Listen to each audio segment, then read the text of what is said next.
Okay, welcome to Garden Guru. This is Donna, our master gardener. Thanks for coming, Donna, and go ahead and take it away. Okay. Um, I'm representing the Wood County Master Gardener Volunteers, and we do this in conjunction with the library here. 6 o'clock, the third Monday of the month. I think this will probably be the last one now. Over summer, they're going to do some other programming, but generally it's the third Monday of every month at 6 o'clock. And we're also live on YouTube. So if you can't get here because you're snowed in or something, you can also do it that way. And then they're recorded, so you can go back if it's something that I talked about and I went too fast, or you want to go back and look at it again or listen to it again, you can do that also. So we're going to be talking about planting your vegetable garden. Some of this applies also to flower gardens, but I'm kind of hitting mostly vegetables this time. So we're going to talk about the 4 W's and the 1 H about planting vegetable gardens. And I talked a little bit with the people here about some of the things they wanted to learn about, and we're going to cover most of those things. Why plant a garden? It's probably the freshest food you can get.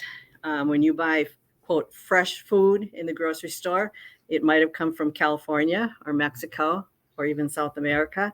So this way you can go out and you can pick the vegetable that you want and you can have it for supper. And that's probably about as fresh as you can get. Also, when you plant your own garden, you can get varieties that you can't get otherwise in grocery stores. For example, I have a grandson who really likes, he's 4 now, and he's got into planting things and stuff. And he likes purple beans because you can see them to pick them. So it's just one example of things that, you can do by using your own seeds rather than buying something in the grocery store. It's a good way to add nutritious foods to your diet. And again, fresh is always the best. Gardening also provides exercise and fresh air. So if you like to be outside, it's a good excuse to have to be outside. It can be family friendly. You can have the whole family participating in gardening. And teaching kids to garden is a valuable skill that they can use for the rest of their lives. And there's also that pride and accomplishment that I grew this tomato in my garden. So that's always a good thing to think about too. Let's see. Deciding what to plant. We only usually have a limited amount of space when we're gardening. And so you want to pick things that you know that you're going to eat. So if you don't like eggplant, why plant an eggplant? And so pick out the things that you like to eat. We'll talk a little bit more about which vegetables you get the most bang for the size of your garden. And so you want to use that too. The space that you have to grow vegetables is going to be important too. We have one person here who's saying they're starting with a very small garden. So how do you get the most out of your very small garden? The site conditions, do you have sun or is it part shady? And that's going to determine what you can grow successfully. And then are you going to use seeds or are you going to get transplants? And so we'll talk about some of that too.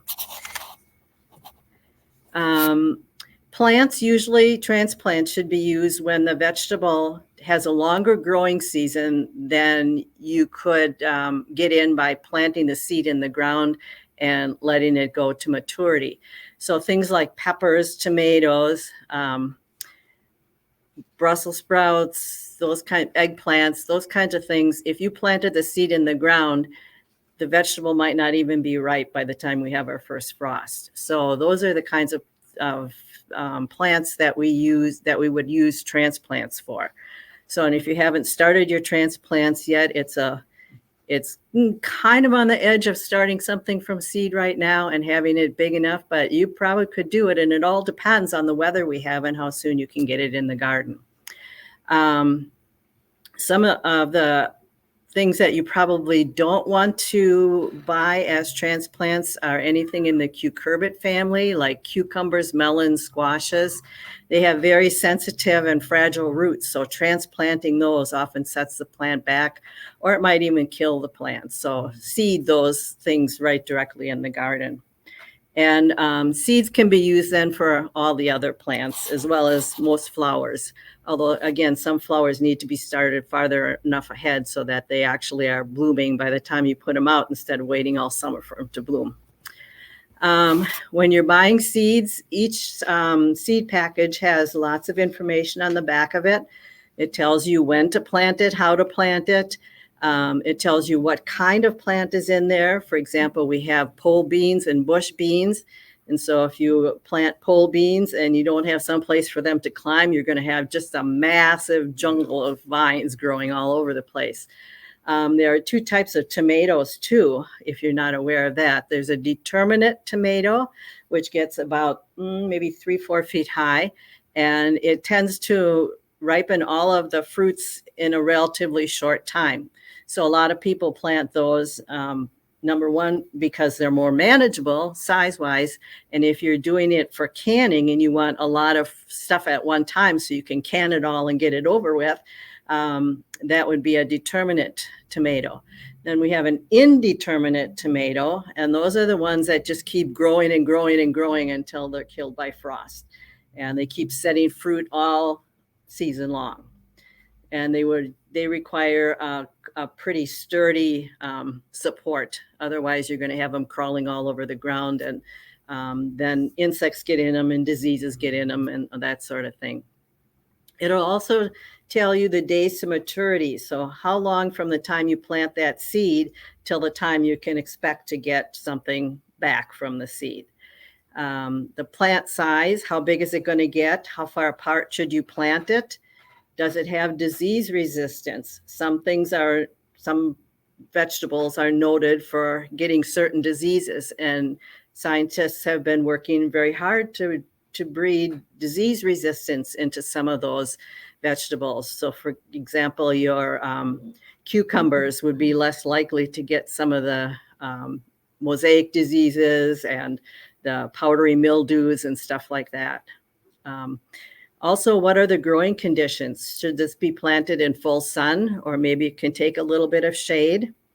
There are many sources for seeds. If you go on the internet, and Google seeds, you're going to get like hundreds of different ones.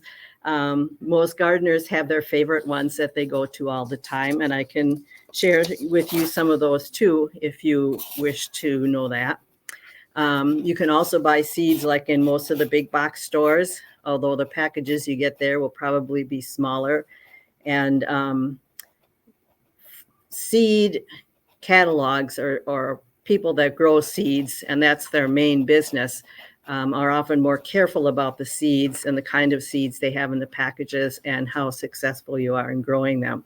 Sometimes the big box stores, it's just a matter of, I'm bringing this in, we're going to have it out here for 6 weeks while people are buying seeds, and then, it's gone again. So when your reputation is on the line, you tend to have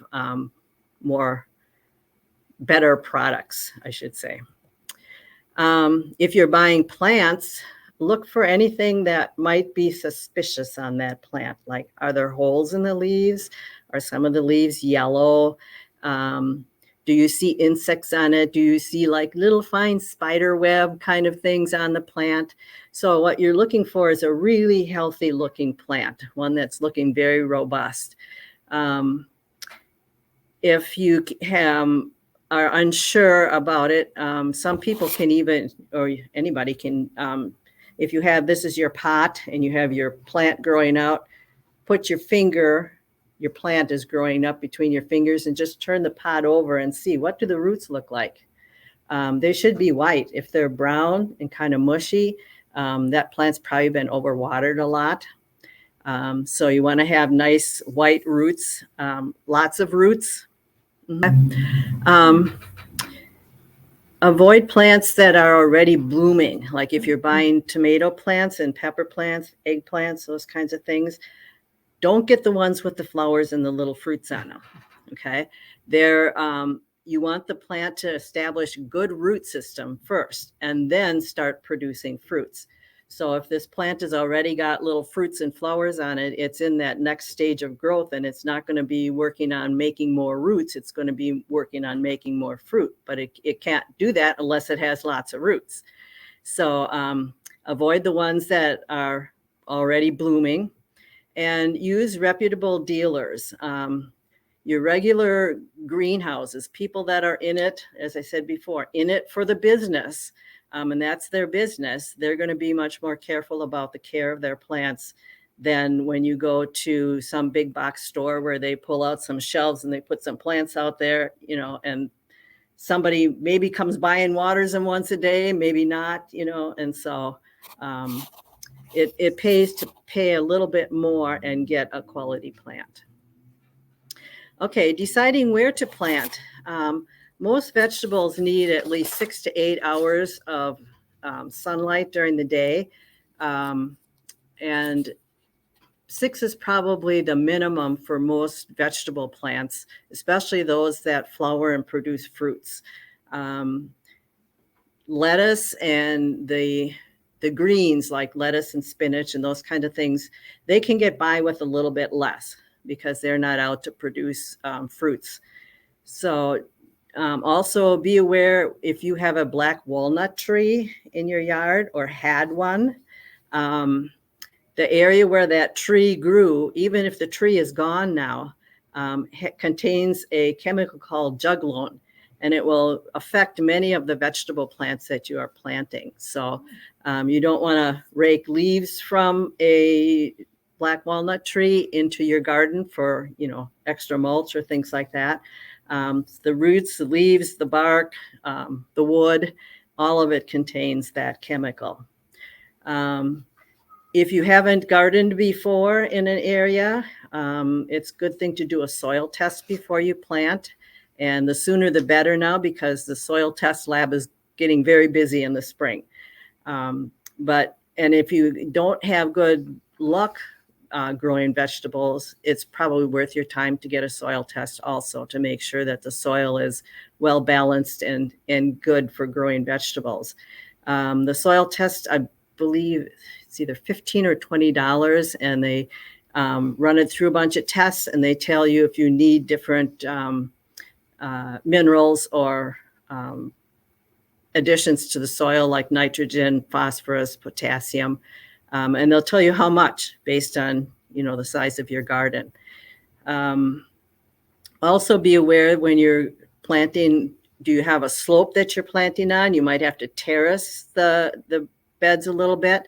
Humps, low areas, you want to try to have as flat a ground as you can. Whether you're going to have raised beds or not, it depends on the soil you're growing in. People have successfully used raised beds even on top of parking lots.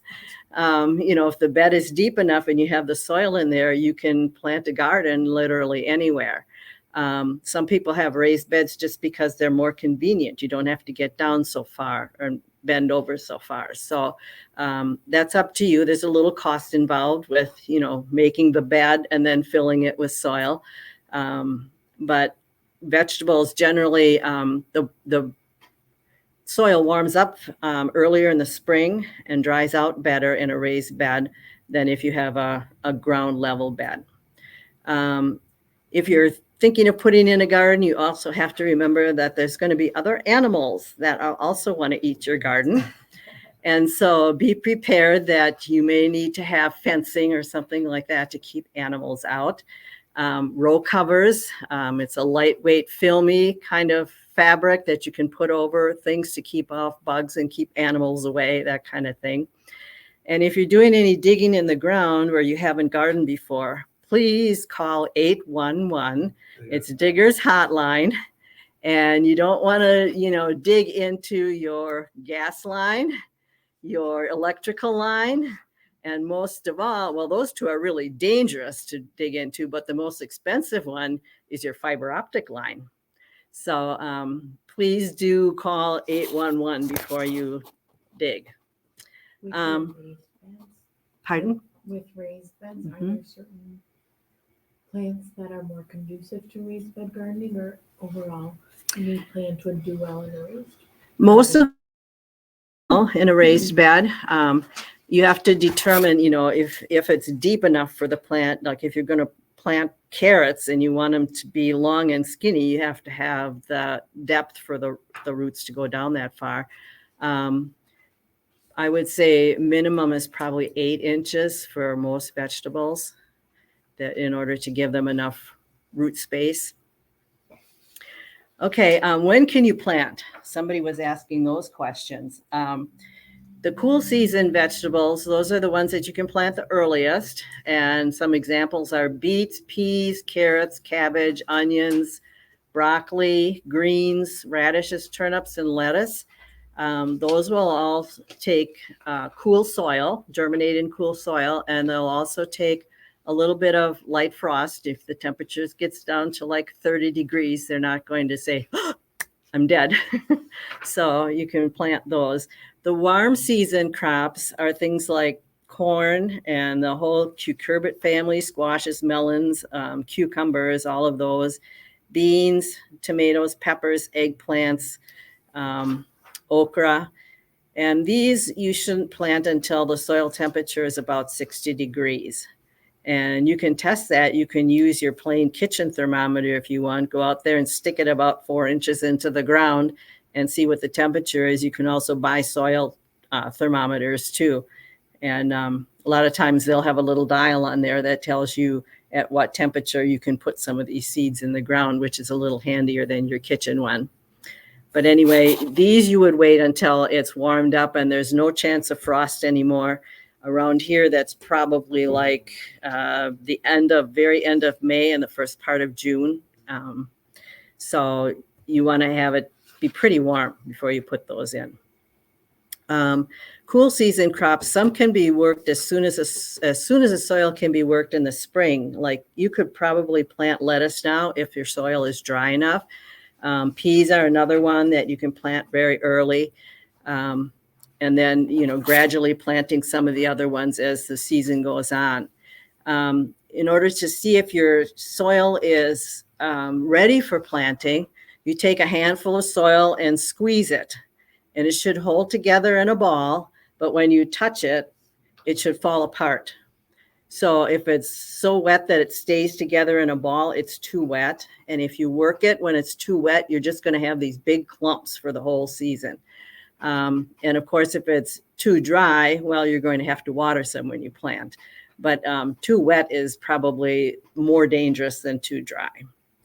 And like we said before, peas, onions, lettuce, spinach. Spinach is another one that can be planted quite early. And in central Wisconsin, that would be late April to early May. So probably around the first part of May, depending on the weather, because some seasons we have snow until the 1st of May, and other years like this year, we didn't hardly have winter. So you kind of take a chance on, well, if I plant now, are we going to get a cold snap again?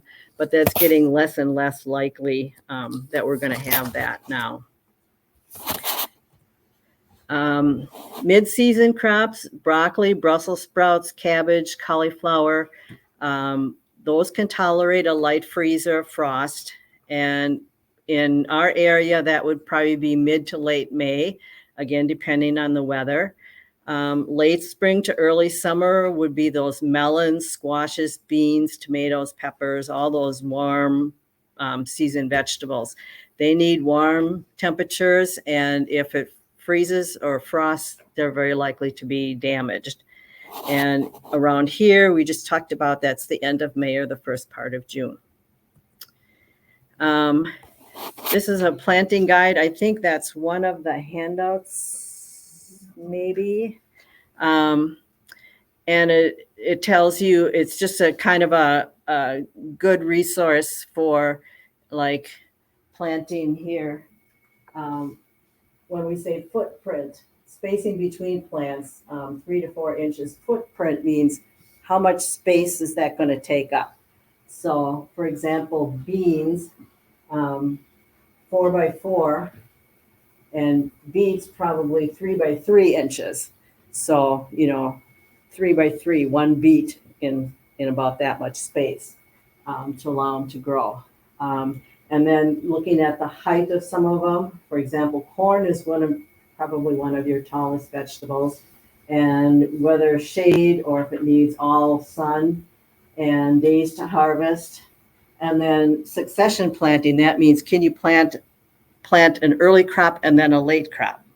Or can you plant several in a row so that, for example, lettuce, you would have early lettuce and then maybe you plant another batch 2 or 3 weeks later. So you kind of have a continuous supply. And this is some more of those things. If you go and you watch the recording, you could probably, if I didn't give that as a handout, you could probably do a screenshot, then you'd have it too. So, but again, the back of your seed packet is really good about telling you how much space to allow and that sort of thing. I'm going to talk a little bit about square foot gardening. It's something that I use in my gardens. I have raised bed gardens. In fact, even when I didn't have raised bed gardens and it just was a big garden, I kind of divided my garden into sections and then just walked. I had certain areas that were just always paths, and I never walked into the beds then. I always just walked in the paths. But this all started in Nicaragua because they didn't have very good soil at all there. And so they wanted to figure out how could they grow vegetables when they didn't have very good soil. So they brought in some fairly good soil, like you see there, and they kind of made a bed around it, a frame, and then you planted it intensely.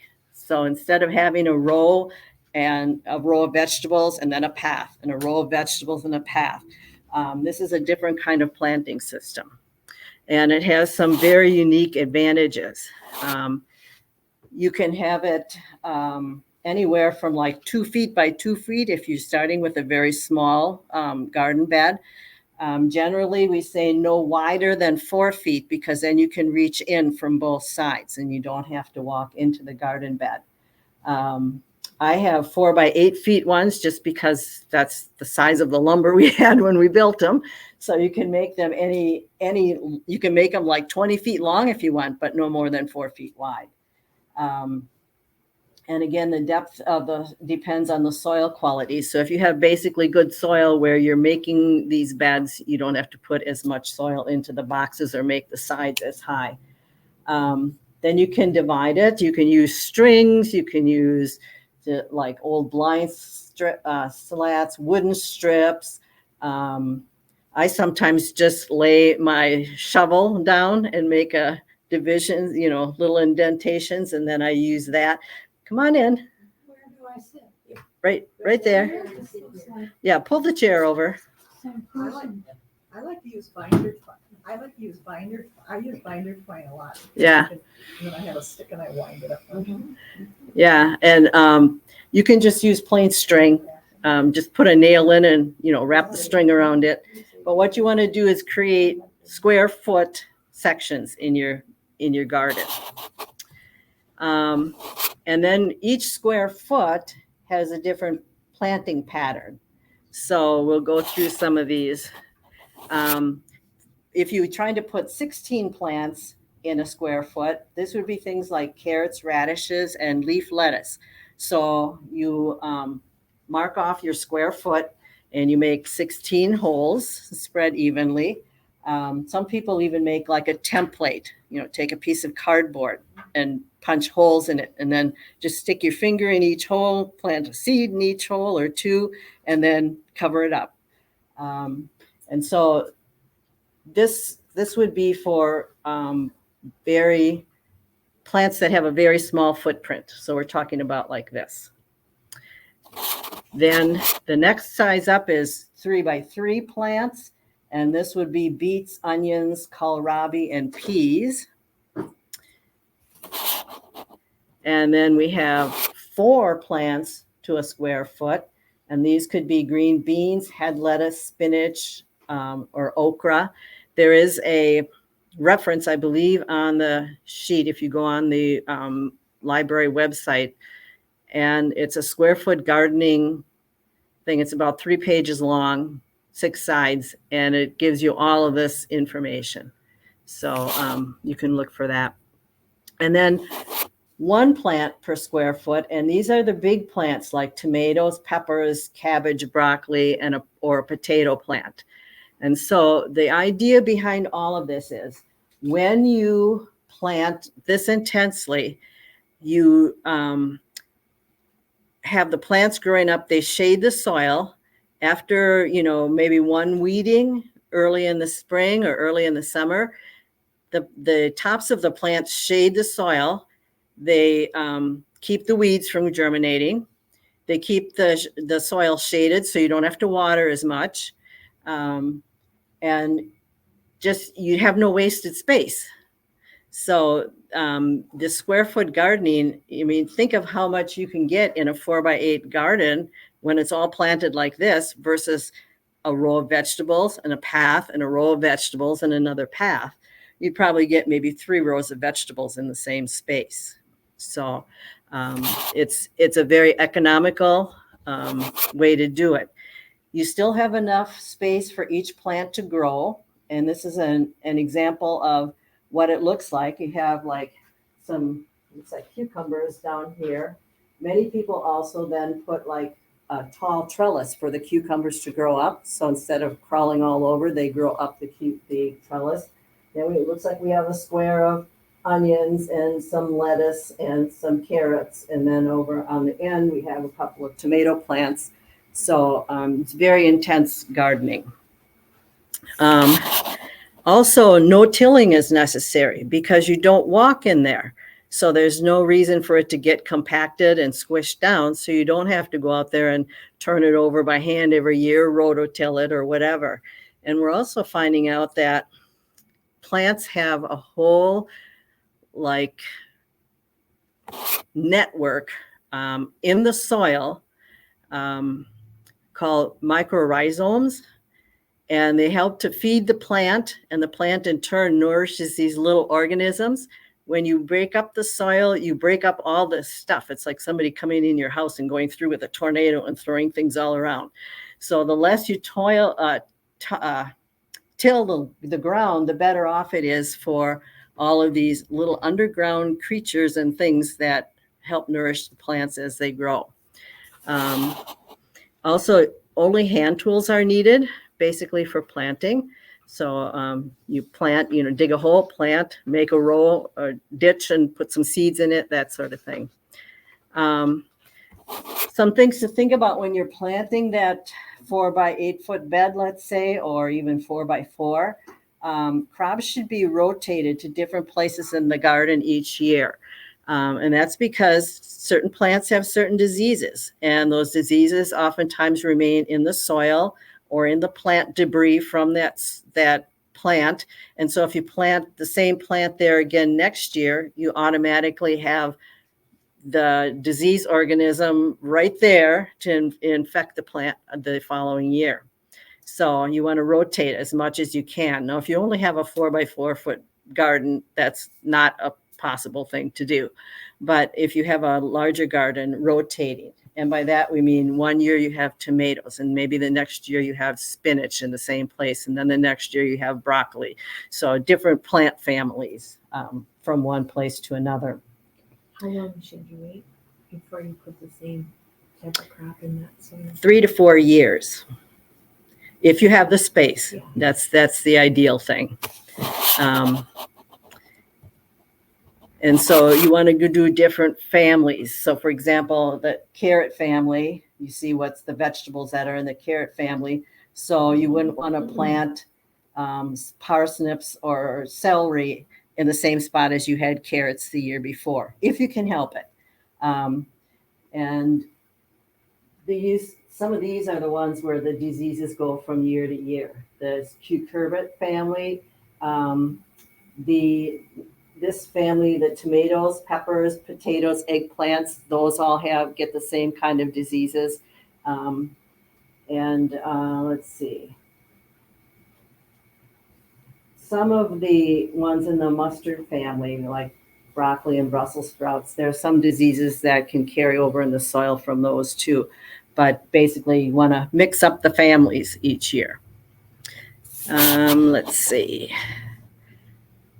When you do the square foot gardening thing, generally we recommend that any plant that's going to sprawl all over the place be provided some kind of trellis or something for it to grow on. And I've seen people use anything from old bed springs to,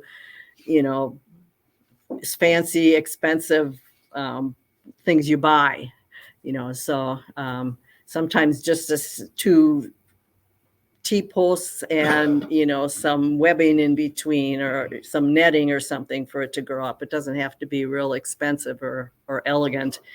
Taller plants should generally be on the north side of the garden, because you think, like, if you're planting corn or you're planting indeterminate tomatoes that are going to get tall, it's going to shade the plants that are to the north of it if you plant it on the south side of the garden. On the other hand, if you want to provide some shade, let's say for some spinach or lettuce, so it doesn't bolt and go to seed so quick, you can purposely plant it on the taller plants so that they cast a kind of a shadow, partial shade for those plants. So think about when you're planting it, is this plant going to shade out another plant or not? Many people also add a few flowers in their vegetable garden to draw in some pollinators, because a lot of our vegetable plants need pollinators in order to set fruit. So it's okay to mix in some flowers too, and it makes it look pretty also. And then again, mix up the varieties, different species in adjacent squares. So you don't want to have carrots, and then onions. So mix them up, carrots and onions and beets and lettuce and everything in different spaces.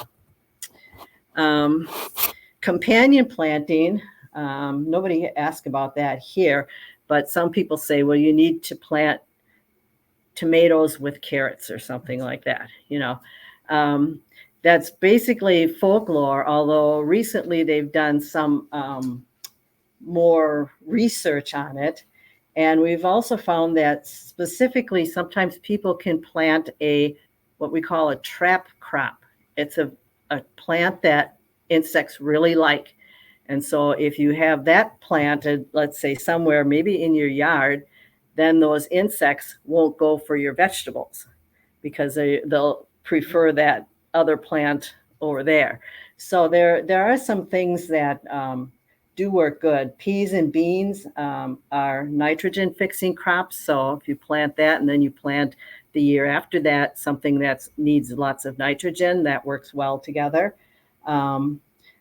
Strongly scented plants sometimes confuse insects when they're looking for their favorite plant to eat in your garden, and you got something in there that's, has a lot of odor to it, that will confuse them too. But this book, if you're interested in getting more into it, Plant Partners, is one of the newer research things about which plants to plant together, not so much which to plant together, but which to draw in insects or repel insects from your garden. But that's probably more, if you're beginning gardeners, this is probably, going right over your head right now, but it's something to think about. This is an example of a garden map, something that I would do maybe with my 4x8 bed gardens. There's a couple things to point out here. I've got tomatoes here, and you can see they're kind of staggered. And then in between, I planted lettuce. And with the idea that by the time this lettuce has been used or has started to go to seed, this tomato plant is starting to get pretty big and can use part of that space. So this is what we call interplanting, and you can put tomatoes with another crop that's going to be used beforehand. Over here, for example, you have peas that are on a fence, and then when those peas are done, you can probably plant lettuce later in the same space. The idea is to not have bare space anywhere, because that's going to be where your weeds are going to grow. So you might as well use it for something else. I see you have marigolds down there. Yeah, marigolds. They're one of those plants that are kind of smelly to insects, and they kind of repel some insects. Mhm. Um, uh, that's the only one that I think I have in there right now, but also planting ones that do bring in pollinators too, like zinnias and cosmos and those kinds of flowers. You can plant those interplanted with your vegetables too. Let's see, what else was I going to talk about here? Another interplanting, this is one that's people have done for quite some time, is to plant radishes in the same bed as carrots. Carrots take a long time to come up and start growing, and your radishes, will be up and you'll be harvesting those before the carrots really get big enough to take up any space. So it's another way to do some interplanting. So those are just some things that you can think about when you're planting. And every time you have an empty spot, is there a plant you can plant in there that would still provide some vegetables for you? Mostly later plantings of like lettuce and spinach and those kind of things, because they're shorter to maturity kind of crops. Some examples here: peas followed by carrots, broccoli followed by salad greens in the fall, radishes followed by salad greens. I plant garlic between my tomato plants because by the time I pull the garlic out, the tomato plants are starting to get kind of big. So I've used that space to grow the garlic, and the garlic is harvested about in July. So tomato plants keep going for a while. Question? Okay. Let's see. Beets followed by kale, bush beans followed by a second planting of beans. So just some things to try. Intercropping, we talked about planting radishes between carrots and salad greens and things between plants that take a whole season to mature, like peppers or tomatoes. So those are some things that you might want to try. First year, this might be, again, over your head, but it's just some things to think about. There's an example of what the square foot gardens would look like when they're producing in the summertime. And you notice that, you walk around the beds, so you don't have to. You can see down in the corner here, this is another good plant to plant in the garden, and it doesn't take up a lot of space, is dill. There's a lot of insects that like that plant, including one summer I had about 50 little caterpillars of swallowtails. Yeah. And they were just munching on my dill like crazy, and I've never had it happen again. But that year, I started counting, I had like 50, and then I couldn't tell who I had counted and who I hadn't counted anymore.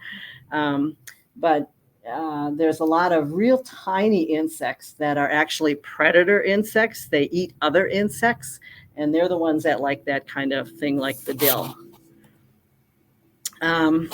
Okay, when you're going to plant your garden, you have to do what's called hardening off your plants, okay? And if you've grown your own plants and you've had them in a nice warm house, and they're growing really well, and then you're going to take them outside and all of a sudden they're going to be wind and sun and rain and all kinds of stuff. So we do what's called hardening off, and that means we put them outside for a short time the first day and in a kind of sheltered spot, and gradually moving them to where they have more sun, more wind, and what they're actually doing is thickening the leaves, the cuticle on the leaves, so that they can stand all those harsh conditions of the outside. It will take about 7 to 10 days for a plant to gradually move from inside to being fully ready to plant outside and take all the guff that Mother Nature can throw at it. Gradually increase those things. That's the steps, basically. If you're buying plants like at a greenhouse or whatever, you can ask whether they've been hardened off or not. Sometimes they have, the sides up on the greenhouses, and, they're getting a lot of wind and all that kind of thing. So ask. When you're planting plants, choose a cloudy, calm day or like late afternoon or evening, because that's a little easier on the plants when you're transplanting them. Smooth out the soil, remove all the visible weeds that you can see. Dig a hole that's a little wider than the pot that the plant is in and about as deep, and loosen the plant from the pot. We talked about that. The easiest way to do that, if this is the plant, put your finger over the top of the pot, tip it upside down, and tap the pot a little bit until the pot is loose, and then you can turn it back and put it in the hole. If the root ball is very, very crowded, tease the roots apart a little bit, because you don't want them to keep growing round and round and round like they were in the pot. You want them to spread out in all directions. So, tease the roots apart and spread them out. Place it, adjust it so the plant is slightly lower than the soil level, because you want to make kind of a dish depression around the plant. So when you water it, the water stays close to the plant. Water the plant very well, let the water sink in, water it again. Make sure that it gets plenty of water for the first couple days that it's outside. And be sure that you label the plant, because all of your tomato plants are going to look the same until you start getting fruits on them. Or if you have different varieties of carrots, let's say, or something, you want to know what they are. And add any supports at the time that you plant it. If you wait till later and you start sticking sticks in, or fence posts or something, you're going to disturb the roots. So put the structure in as soon as you plant it. What I like to do when I work with my pots is, like a clay pot, for instance, I make sure it's moist, and then I flip it upside down and I knock the bottom of the pot. Yeah. And it loosens it up and doesn't disturb the roots. Yeah. The root system itself. Yep. Yeah. You want to make sure that the plant itself in the pot is well watered before you transplant it too. Most plants you plant it at the soil level. The one exception is tomatoes. You can plant tomatoes really deep, so that there's only like the first couple of leaves on the top, because if you look at a tomato stem, it's got all kinds of little hairs on it, little bumps. Each one of those bumps will develop into a root. So you can get a nice, strong root if you plant the tomatoes. And instead of going down, kind of go plant them at a level, and, Well, I've never done that. and gently, kind of bend them, not so much that you crack them. But they'll straighten themselves out in a few days, and they'll be growing, right out of the place where you want them to Is plant. there a little stake there to support it then, or you sort of? Not necessarily. They right themselves. And the idea is you don't want to go down where the ground is cooler. You want to stay where the ground is warm, but you also want that stem to be able to make roots all along the stem. So that's one exception to planting at soil level. When you're doing seeds, again, rake the surface smooth. Use the square foot gardening guide if you're going to do that. Plant 1 to 3 seeds. If you have very new seeds, you can plant 1 or 2 in a hole. If the seeds have been saved from a year before, let's say, you might want to put in 2 to 3. Firm the soil over the seeds and water gently but well. You don't want to. We were talking earlier about the sprinkling can versus, using a jug or something to pour water on them. You want to gently water them. And again, label the square or the row as to what it is. And if you get like 2 plants growing in one space, cut off an extra one. Don't pull it out. If you pull it out, you're likely to pull and disturb the roots of the one that's next to it. So just, take a little scissors and snip them off. And if row planting, if you're not going to use a square foot gardening thing and you're going to just plant in a row, be sure that you thin to whatever the directions say. If they say thin to 3 inches apart or something like that.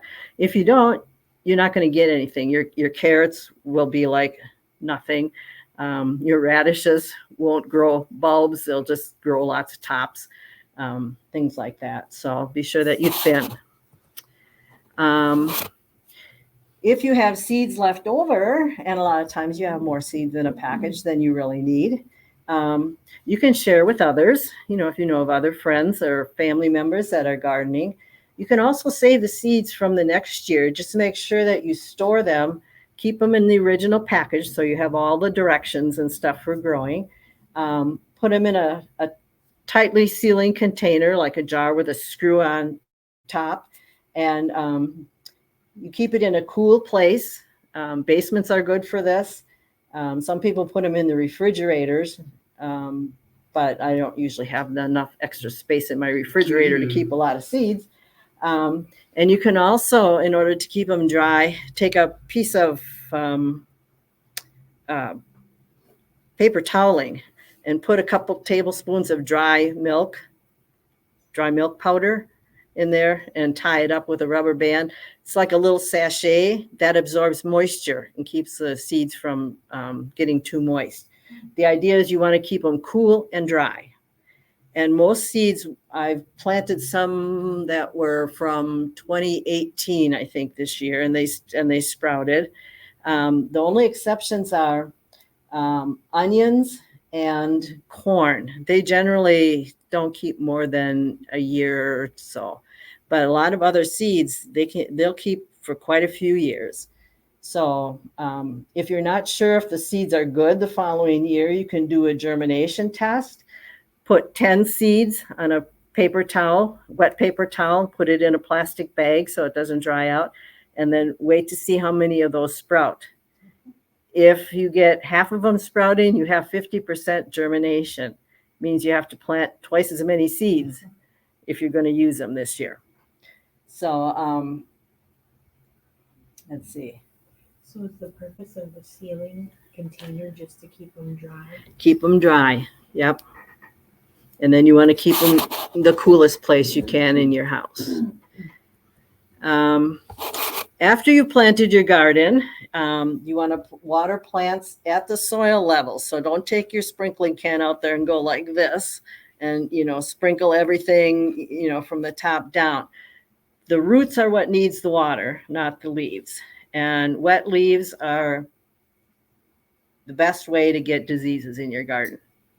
So keep the soil moist until the seeds have germinated, and gradually decrease the watering then after the little seedlings are about so tall. Just because the surface is dry doesn't mean that the plant needs water. So put your finger in the soil. If it's dry down at least up to the first knuckle, then it's maybe time to start watering. And some of the bigger plants, as they get older, like tomatoes and things, you can even go down 2 inches.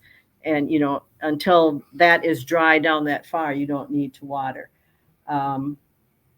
Let's see. Weeding, of course, is really important. It's easier to weed after it's rained or after you've watered because the ground is wet and they pull much easier. Whatever you do, don't let them go to seed, okay? Because it's old saying, 1 year seeding is 7 years weeding or something like that.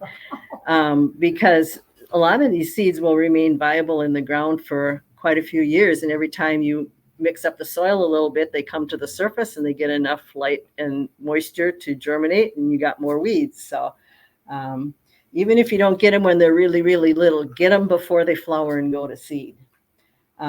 If you have the ability to mulching with an organic material like straw, shredded leaves, that sort of thing, that puts that layer of on top of the ground to keep the water from evaporating from the ground. And it also, as it decomposes, it adds more nutrients to the soil too. How about grass clippings? If you haven't sprayed, if you spray your lawn, then don't put them on your garden. But some people like to let them dry a little bit, or else put them down very lightly, a light layer, and let them dry. Otherwise, they can get kind of rotten and mushy and stuff. So grass clippings works too.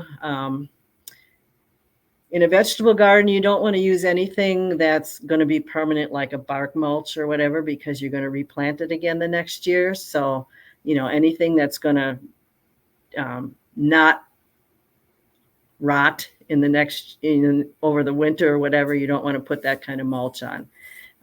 But anything that's organic and will break down is good. And If you have diseases growing on your plants, remove the diseased parts of the plants as much as you can. If the disease is severe, it may be just worth your while to remove the whole plant rather than spreading the spores for the following year. So that's taking care of it once you've got it planted.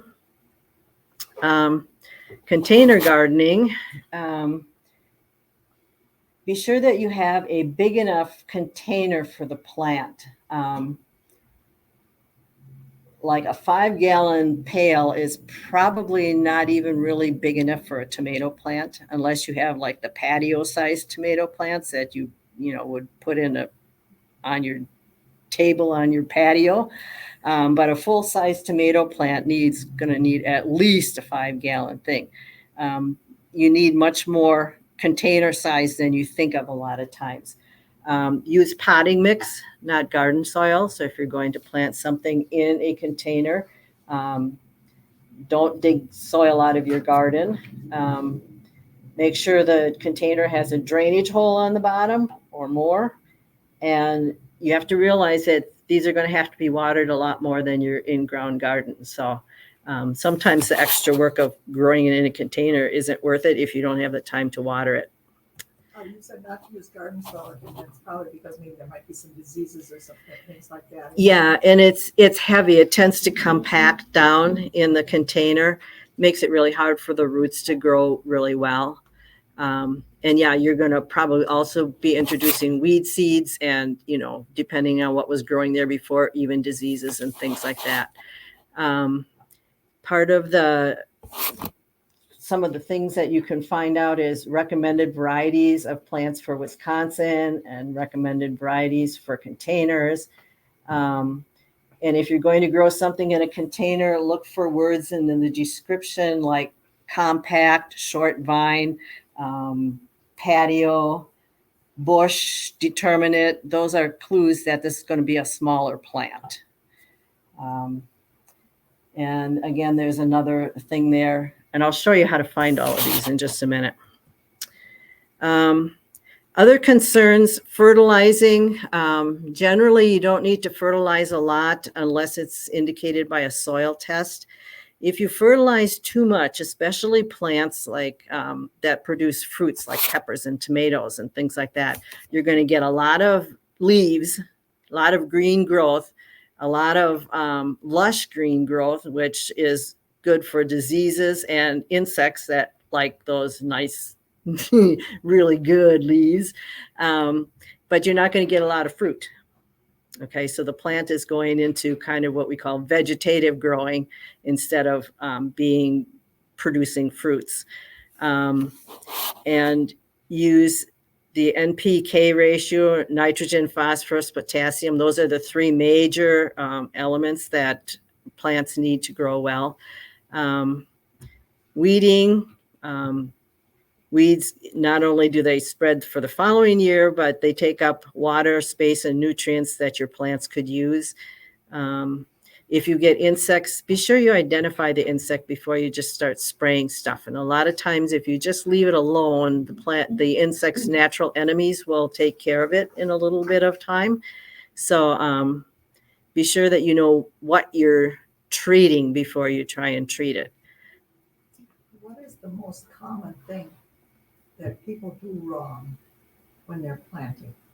I mean, using, old seed, not making the ground, not being fertilized enough or not working up the ground. I mean, what's the most common thing? I think the most common thing when people are doing seeds is they plant them too deep. I've had a number of people tell me, I planted all these seeds and none of them came up. And, if it says cover lightly, that means, take a handful of dirt and go like this over the seeds. Seeds they're tiny, a lot of them. And so we always say not deeper than 3 times the thickness of the seed. That's kind of, and you think of carrots. I mean, 1/4 of an inch is about all you're going to want to plant carrots. You can plant peas and beans a little deeper, like 1 inch or so, because that's a much bigger seed. But I would say from people that have asked me questions, probably planting too deep.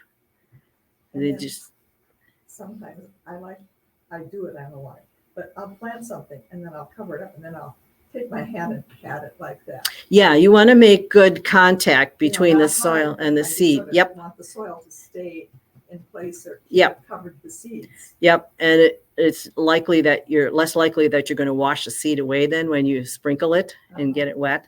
So yeah, you want to make the seed to have contact with the soil because it needs to absorb moisture from the soil in order for it to start sprouting.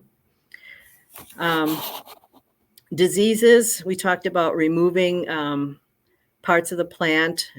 Don't compost them if you have a home compost thing. And again, avoid treating a plant with anything until you have really identified what's wrong with the plant. Because if you treat it with the wrong cure you're trying to do, it's not going to do any good because it's the wrong cure for the plant or the disease. Insects, hand picking, putting on like row covers. They're like that real fine mesh. If you're a sower, if you know what interfacing is, it's like a very fine interfacing, and it's a cover that just lays over the top of the plants and it lets moisture through, it lets sunlight through if you're really having a problem with insects.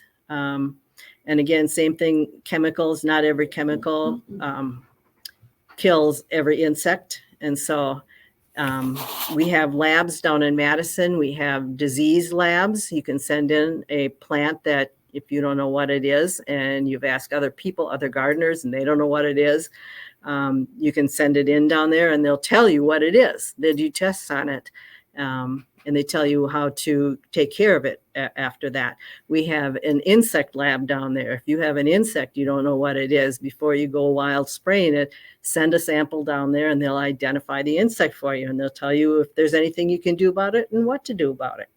So I see a lot of people just indiscriminately using chemicals of any kind. I got something chewing on my plant. Okay, I'm going to dust it with this or whatever.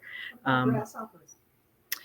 Grasshoppers are a problem because they travel. They don't stay in one place. So if you're spraying them, there's, they're here today, gone tomorrow. But they would carry that.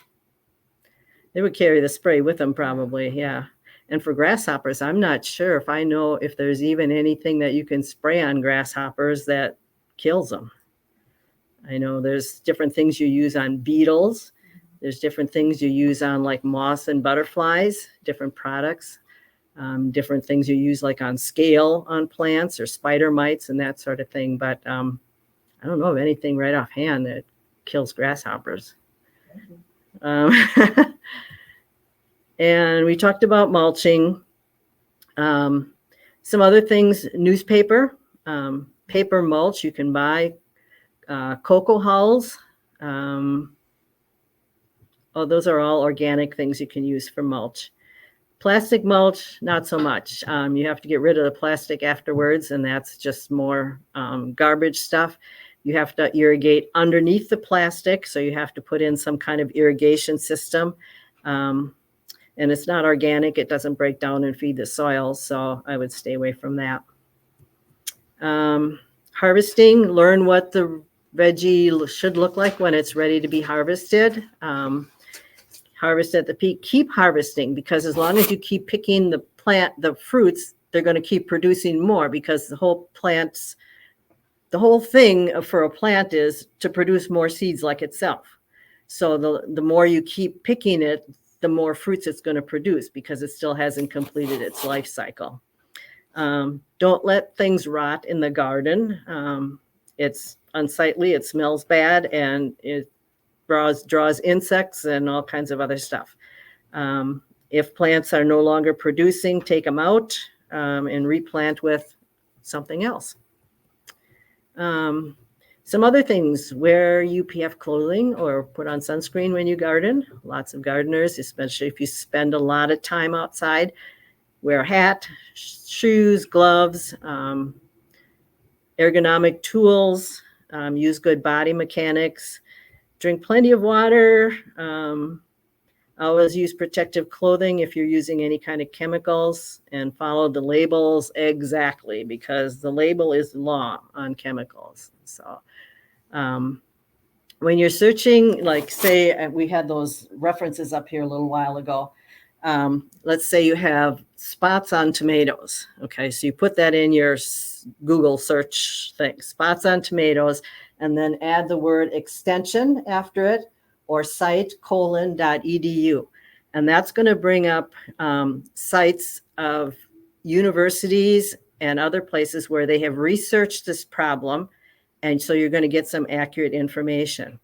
When I was learning how to do this, we put in painting a tree. Should you paint a tree when you cut off a branch, And we got tree painting companies and, blogs of everything you could think of, with all kinds of advice.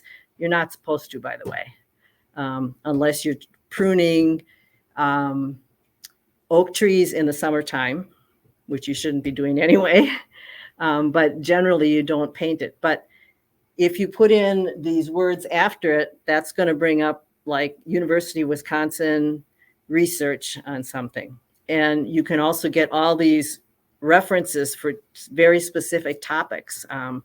The horticulture part of the university down there has what they call fact sheets on all kinds of different diseases and insects and all kinds of things. So if you have powdery mildew on your squash, what can you do about it? So that's one way that you can really get accurate information. And then when you get the list of things, you're going to want something from a state that's similar to Wisconsin. Like you wouldn't want to pull up a site from Arizona that tells you on how to do something. So Wisconsin, Michigan, Minnesota, Iowa, Illinois, Indiana, Pennsylvania, New York, those are all states that have climates and planting things similar to Wisconsin. And avoid those blogs, like Joe's Garden or something like that. And, because you don't know where they're getting their information. And because it worked once for Joe, he thinks he's got the answer to the world. And, it was just some fluke of the weather or whatever that made Joe's Garden work well that year. We have a plant sale. This is an old one.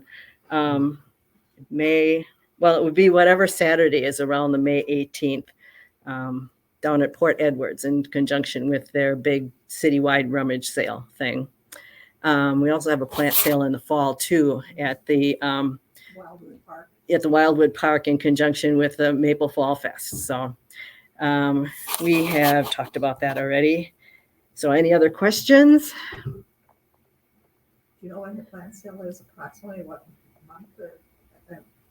It's always in September, about the third weekend of Port Edwards. Whatever Saturday that is, around the 18th. Which would be the 19th. Yeah, if you find out when their citywide rummage sale is, that's the date. And The park is always so nice, and we have such a nice variety. Yeah, and that's a nice time of the year too. Weather is usually pretty good. And you can still plant stuff that you buy. Yeah. The one in the fall is mostly perennials, and we've been expanding into native plants. So this is also, if you have gardening questions, you together? Yeah. You got one already, good. We have what we call Ask a Master Gardener, and we have that. It's a website that's monitored. You won't get like instant answers, but within a day or so. We have people that take turns monitoring that. At our fall sale at the park too, we also have quite an array of dried flowers. And Dried arrangements. Dried Yeah. arrangements. Yeah. But and we have them, we tie them up and we hang them up, and so you can see how they look, and you can maybe take one, and then you We've can had do it people yourself. tell us, I come over here every year to get one of those dried arrangements. I don't know where they're coming from, but And I spray mine just a little bit with hairspray, just a little bit, and I keep it. they last a long time. They last 2-3 months. Yeah. Other questions? I know it's a lot of information, Very good. but you can always go back to the recording, listen again if you want to. Thank you, Donna. Very nice. I don't think she printed them out. What can you think that's- Not this time, sometimes she does. What was the question? Do they have slide printouts? No, we did, yeah, we just had all the You didn't, PDFs. you didn't this time. I think this one was too long to send. Sometimes I can send them email to the library, before so they can get them loaded and everything. Yeah. This one was too big to send email. I had to put it on a USB stick. flash drive. Yep. Yeah. I would say maybe your best bet is to go to the library on the recordings, the Garden Guru section. It's got all the recordings there. And then if there's something you really want, just make a screenshot that way. So we should have it up by tomorrow afternoon. And there's probably one from a year ago too, because I've done this program before. It's kind of the standard one in April, because we always have new gardening people. So all of you have a garden site, because we have a Growing Together Marshfield Community Gardens too. If you want more space to garden and you don't have a lot of space, we rent 4x8 beds for $20, and you get compost, you get mulch around your bed, water's provided. You just provide the seeds and the plants and take care of it for the summer. So, Sounds like a Presbyterian church. On Avenue. yeah, Presbyterian Church, the Good Shepherd Church, and Church of Christ used to be St. Albans. Kind of on the east side. Yep. Yep. People don't take the food?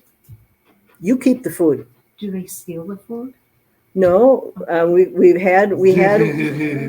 had one or two incidences, and if that happens, we put locks on the fences, so you have to know the code to get into your garden. Oh. Each one, they're all fenced too, so the rabbits won't come in and eat your veggies. So if you get really ambitious and you want to have another bed for your veggies. Mine just keeps on getting bigger and bigger and bigger.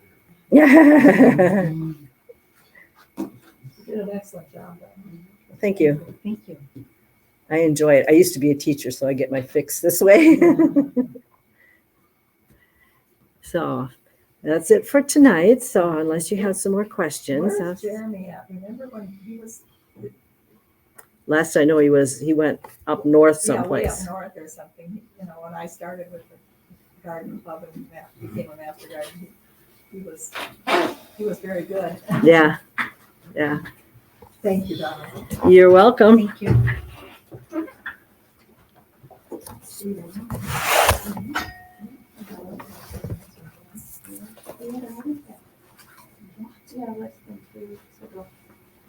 There's some handouts here for you to help yourself for 10 days prior to get things put, Is the sufficiency?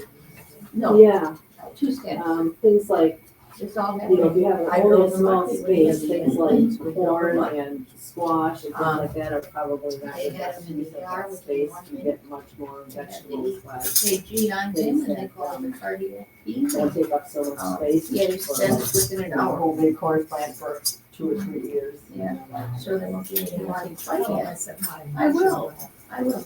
I These think are some of the examples We have of the trees resources coming in from the that county. search. on Pocahontas will drive Okay, over. but He can Well, drive. you I know, know. I don't know how much. So Yeah, we'll drive over. Just sort of things, pick up those are the hot trees and then topics there's that no we Friday. try to- So my grandson, Japanese now people baseball are will just help coming me in. plan. Travis can help now a it's the little bit. really leafy. So, yeah, the variety, it was just so hard to process. Yeah. That's a beetle. So Yeah, then, there's so many, and 40 years beetle, apart. beetle, So that's what let's see, I- beetle juice, Jus. Here. It's a powder that you mix and spray it on, and when they eat it, He's then pretty it well. disrupts Thank you, their Donna. digestive system. Yeah. And,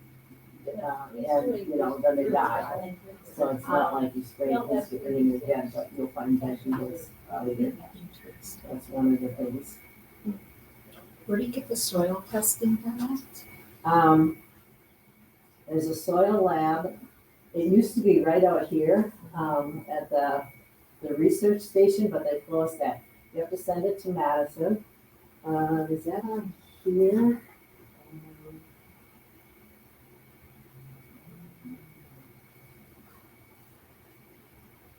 Um, it's a soil and forage lab at the UW.